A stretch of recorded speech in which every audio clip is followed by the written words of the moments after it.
नमस्कार दोस्तों, स्वागत है आप सभी का आपके अपने चैनल में। भाइयों और बहनों, क्या आप जानते हैं कि पितृपक्ष के दौरान जब ग्रहण लगता है तो इसे धर्म ग्रंथों में अत्यंत भयानक और रहस्यमय समय बताया गया है।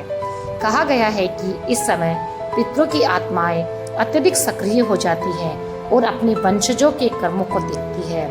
आज हम धर्म ग्रंथों के अनुसार जानेंगे कि पितृपक्ष के समय ग्रहण का भयानक सत्य क्या है और क्यों इस समय कुछ काम बिल्कुल भी नहीं करने चाहिए। तो चलिए फिर जानते हैं पितृपक्ष का महत्व।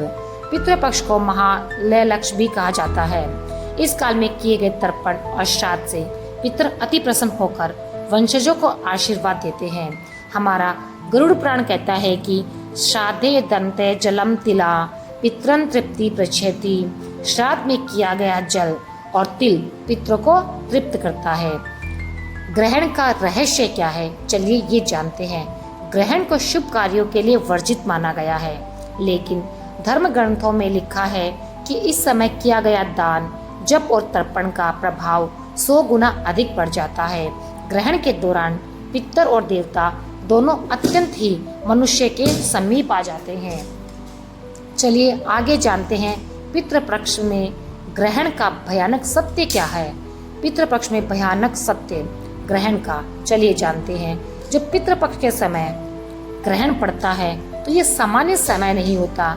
स्कंद पुराण जो है वो कहता है, ग्रहण काले पितरा स्ववंशानुग्रहात् चरणित। ग्रहण के समय पितर अपने वंशजों के कर्मों की परीक्षा लेने के लिए आते हैं। यदि वंशज इस समय सही कर्म करे न करे तो पितरों का आशीर्वाद रुक जाता है और वंश में कष्ट आने लगते हैं। वही यदि वंशज सही कर्म करे तो उनका आशीर्वाद मिलता है और उनके कष्ट दूर होने लगते हैं। ये वही भयानक सत्य है जिसे अधिकतर लोग अनजान रहते हैं। ग्रहण के समय भूल से भी ना करें ये काम।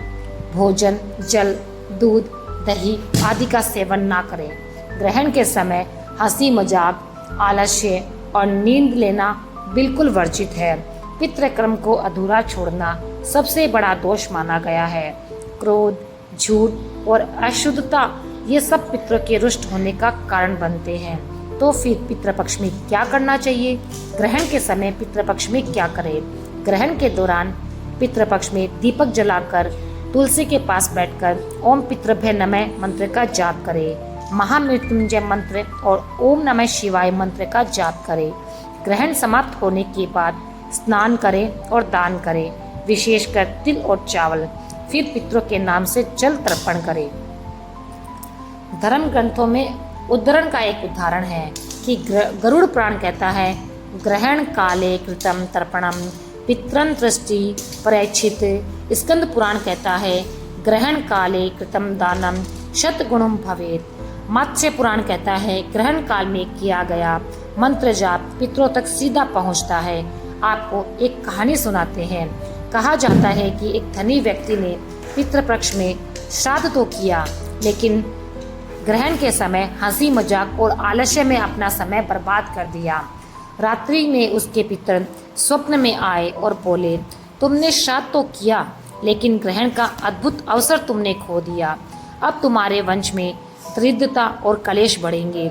इसके बाद उस व्यक्ति का व्यापार गिर गया। अगले वर्ष उसने पूरे श्रद्धा भाव से ग्रहण के समय में जाप, दान और तर्पण किया। तब पितर प्रसन्न हुए और उनके घर में सुख समृद्धि लौट आई। इससे हमें ये शिक्षा मिलती है कि भक्तों, पितृपक्ष और ग्रहण का संयोग साधारण नहीं होता। ये समय हमें या तो आशीर्वाद दिला सकता है या फिर संकट ला सकता है। इसलिए धर्म ग्रंथों के अनुसार सही आचरण करें, पितरों को प्रसन्न करें और जीवन में सुख शांति प्राप्त करें। आपको ये रहस्य कैसा लगा, हमें कमेंट में लिखें और भक्ति मार्ग से जुड़े रहने के लिए हमारे चैनल को सब्सक्राइब करना बिल्कुल भी ना भूलें।